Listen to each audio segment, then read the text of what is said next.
Hello. आज हम लोग पढ़ेंगे क्लास 11th रसायन विज्ञान के अंतर्गत रासायनिक संयोग के नियम। रासायनिक संयोग के नियम में पहला नियम हो चुका था और उसके हम लोगों ने क्वेश्चन भी कर लिए थे। और आगे बढ़ते हुए आज हम लोग पढ़ेंगे दूसरा नियम, जिसका नाम है स्थिर अनुपात का नियम। इसे हम लोग इंग्लिश में बोलते हैं लॉ ऑफ कांस्टेंट प्रपोर्शन, जिसे फ्रांस के वैज्ञानिक प्राउस्ट ने बताया था। सबसे पहले इन्होंने ही बताया था स्थिर अनुपात के नियम के बारे में। तो सबसे पहले इसे समझ लेते हैं, डेफिनेशन को बाद में समझेंगे। आपके सामने एक यौगिक लिखा हुआ है H2O। इस H2O को हम क्या कहते हैं? जल। ये जल का रासायनिक सूत्र है। इसमें आप देख रहे होंगे कि हाइड्रोजन का जो भार है वो कितना है? 2, और ऑक्सीजन का 16 होता है। सबसे पहले हम इसको समझने से पहले हम लोग समझ लेते हैं परमाणु भार क्या होता है और परमाणु क्रमांक क्या होता है। जैसे आपके सामने यहाँ पर X लिखा हुआ है। अब X में यहाँ पर हम Z लिख देते हैं और यहाँ पर A लिख देते हैं। ठीक।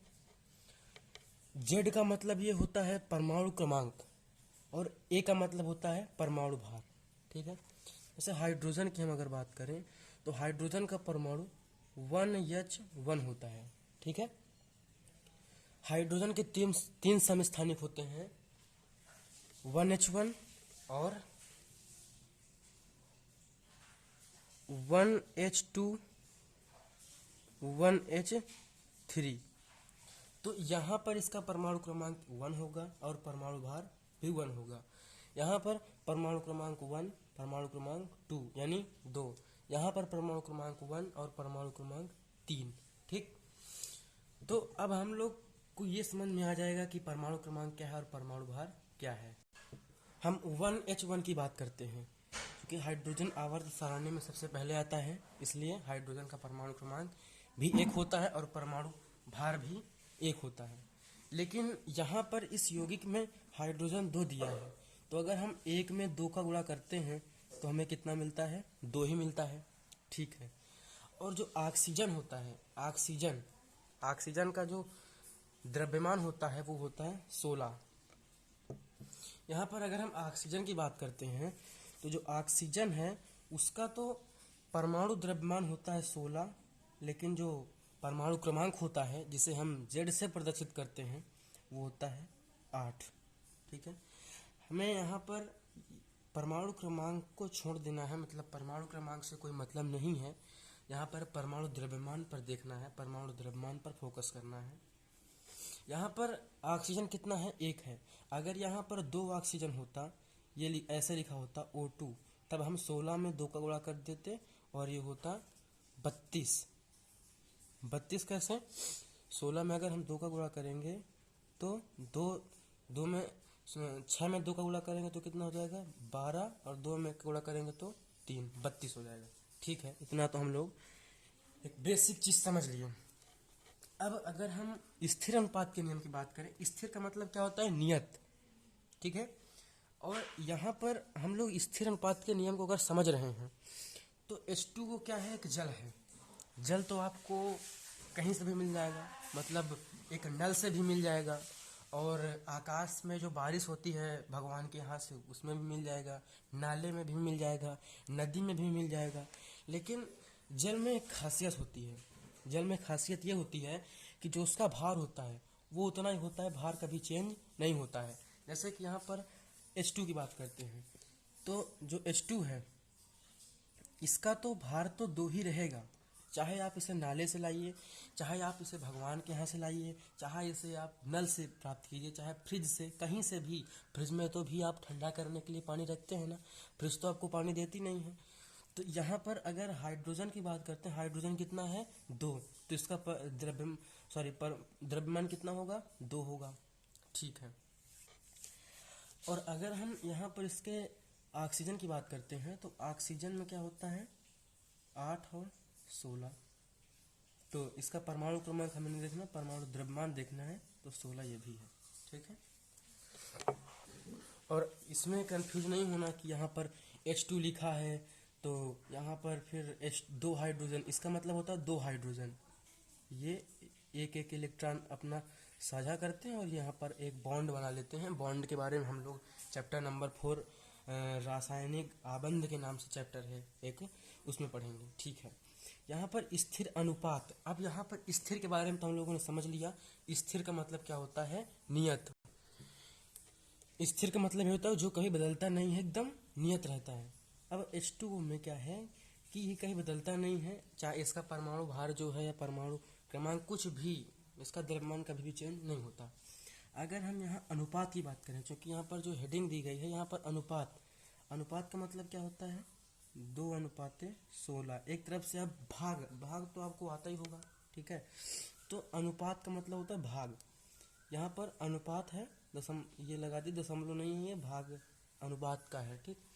अगर हम इसे काट देंगे दो से भाग अगर हम 16 में देते हैं, इधर समझ लेते हैं थोड़ा, ये 16 है और ये 2 है।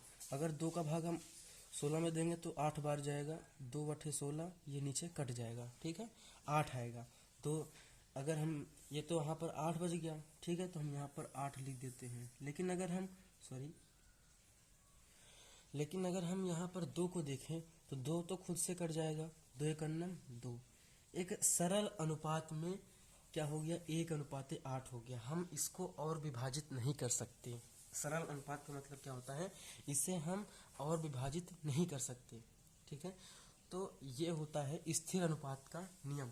H2O में जो यहाँ पर परमाणु क्रमांक 2 है और परमाणु भार 16 इसका ऑक्सीजन का, तो यहाँ पर 1:8 में विभाजित हो गया। अब हम लोग इसकी डेफिनेशन देख लेते हैं, क्या लिखा हुआ है। प्रत्येक रासायनिक यौगिक में जिसे किसी भी स्रोत से क्यों ना प्राप्त किया गया हो, स्रोत का मतलब किसी भी विधि द्वारा क्यों ना प्राप्त किया गया हो। रासायनिक यौगिक का मतलब ये है कि H2O, जैसे कि जल, हमने आपको बताया जल H2O। प्रत्येक रासायनिक यौगिक में जिसे किसी भी स्रोत से क्यों ना प्राप्त किया गया हो, सदैव भारानुसार, मतलब जो उसका भार होता है, भार का मतलब क्या? भार एक सुनिश्चित अनुपात, मतलब एक निश्चित अनुपात में संयुक्त सुनिश्चित तत्व ही प्राप्त होते हैं। सुनिश्चित का मतलब 1:8। जैसे कि हमने अभी पीछे देखा H2O है, तो H2O में इसका हाइड्रोजन 2 है और ऑक्सीजन कितना है? 16 है। तो इसको हम अगर विभाजित कर दे 2 से, तो 2/16 हो जाएगा, ठीक है। अब यहाँ पर हम इसको और नहीं काट सकते, मतलब और विभाजित नहीं कर सकते, ये एक सरल अनुपात में संयुक्त हो गया है ना। तो सुनिश्चित तत्व ही उपस्थित होते हैं, इसे हम स्थिर अनुपात का नियम कहते हैं, ठीक है। जैसे कि यहाँ पर एग्जाम्पल में हमने दिया था क्या कि जल का रासायनिक सूत्र क्या होता है? H2O। H2O में क्या होता है कि हाइड्रोजन तथा ऑक्सीजन का भार 2:16। अब भार का अब हमें ऐसा नहीं लगता कि आपको भार और परमाणु क्रमांक, परमाणु भार समझने में दिक्कत हो रही होगी, ठीक है। तो इसका जो हाइड्रोजन का जो परमाणु भार है वो 2 है और ऑक्सीजन का परमाणु जो भार है वो 16 है। इसे हम काट देंगे तो 1:8 में हो जाएगा। मतलब ये कि सबसे सरल अनुपात में है और इसे हम दोबारा नहीं काट सकते, ठीक है। अब हम ये देख लेते हैं कि आजकल, पहले तो क्या हुआ था कि इसको ये मान्य था, आज भी मान्य है, लेकिन हम लोग देखते हैं किन किन परिस्थितियों में ये लागू नहीं होता है। स्थिर अनुपात के नियम की वर्तमान स्थिति, ठीक है। एक यहाँ पर वर्तमान स्थिति में हम लोग क्या पढ़ेंगे कि आज इसकी क्या स्थिति है, हम लोग इसको किस प्रकार देखते हैं। एक साइंटिस्ट थे जिनका नाम था सोडी नाम था उनका। उन्होंने क्या किया कि समस्थानिक के विषय में बताया। समस्थानिक क्या होता है? जिसमें कि परमाणु क्रमांक तो समान होते हैं लेकिन परमाणु भार भिन्न भिन्न होते हैं, या परमाणु द्रव्यमान भिन्न भिन्न होते हैं, बात एक ही है, ठीक है। तो हम देख लेते हैं परमाणु क्रमांक, परमाणु भार क्या होता है, वो तो हम पहले ही देख चुके हैं, ठीक है। अब हम लोग इसका एग्जाम्पल देखते हैं। समस्थानिक की डेफिनेशन क्या है कि वे तत्व जिनके परमाणु क्रमांक समान होते हैं परंतु परमाणु भार भिन्न भिन्न है या होते हैं, समस्थानिक कहलाते हैं। जैसे कि 6C12 मतलब 6C12 6C12 का 6C का मतलब कार्बन, ठीक है। 13 6C14 यही सब है, ठीक है। अब यहाँ पर जो कार्बन है, कार्बन का जो परमाणु क्रमांक है वो 6 है, लेकिन परमाणु भार 12 है। तो देखिए यहाँ पर 12, 13, 14 ये सब अलग अलग है ना। अलग अलग होने के कारण तो यहाँ पर ये क्या है, इसमें परमाणु द्रव्यमान भिन्न भिन्न है लेकिन परमाणु क्रमांक समान है, हमें समस्थानिक कहते हैं। सोडी थे, सोडी ने ये बताया था। पहले तो हम लोगों ये जब ये नियम नहीं आया था तो हम लोग मान लिए थे कि हाँ ये सच बात है, लेकिन अभी भी सच बात है, समस्थानिकों के लिए ये नियम लागू नहीं होता। जैसे एग्जाम्पल के तौर पर हम देखते हैं तो 3-4 एग्जाम्पल ले लेते हैं कि कैसे नहीं लागू होता, वो हम समझते हैं। जब सोडी ने समस्थानिकों की खोज कर दी तो फिर उसके बाद हम लोगों ने सोचा कि भाई समस्थानिकों की खोज हो गई है, तो अगर हम यहाँ पर दिया है ना 6C12 है ना, इसको अगर हम ऑक्सीजन के साथ जोड़ेंगे मतलब संयुक्त कर देंगे तो फिर क्या होगा भाई। ऊपर हमने पढ़ा कि स्थिर अनुपात का नियम है, तो स्थिर अनुपात के नियम में एक निश्चित अनुपात में ही संयोग होगा, 1:8 में ही संयोग होगा। लेकिन अगर हम यहाँ पर इसको देखते हैं तो कार्बन, इसके कितने समस्थानिक हैं कार्बन के, लिख लेते हैं समझने के लिए। 6C12, 6C13, ठीक है, 6C14, ठीक है। अब हम लोग क्या करते हैं, इनको ऑक्सीजन के साथ संयुक्त करते हैं। जब इसको हम ऑक्सीजन के साथ संयुक्त करेंगे तो ये हमें कुछ ऐसे दिखेंगे। इस 6 को हटा दिया जाए क्योंकि इसमें कोई मतलब नहीं है, हमें परमाणु भार से मतलब है। तो ये हमें कुछ ऐसा दिखाई देगा, C12O2, C13O2, ठीक है, क्योंकि हम क्या यहाँ पर लिए हैं यौगिक CO2, और यहाँ पर C14O2, हमने तो ये चीज़ दिखाई दिया। अब हम लोगों का दिमाग काम ना किया, क्या हम लोग क्या करें भाई, ऊपर तो स्थिर अनुपात का नियम, लेकिन फिर बाद में सोडी ने बताया कि ठीक है ये जो नियम है स्थिर अनुपात का नियम, ये हमारे नियम में नहीं लग पाएगा, समस्थानिकों के लिए नहीं है। अगर हम यहाँ पर देखते हैं तो फिर कार्बन कितना है 12, ठीक है 12 लिख देते हैं। ऑक्सीजन कितना है, एक ऑक्सीजन का कितना होता है परमाणु भार 16, और यहाँ पर 2 ऑक्सीजन है तो 2 हो जाएगा, 12:32, ठीक है। तो 12 का इसको काटोगे तो कितना हो जाएगा, ये तो हो गया किसका, ये हो गया CO2 का, C12O2 का हो गया। अगर हम फिर देखते हैं C13O2 का देखते हैं तो फिर यहाँ पर ये कितना है, कार्बन 13, और ऑक्सीजन कितना है, एक ऑक्सीजन का 16, 2 ऑक्सीजन का 32, ठीक है। यहाँ पर अगर हम C14O2 का देखते हैं तो कार्बन कितना है 14 और ऑक्सीजन कितना है 32।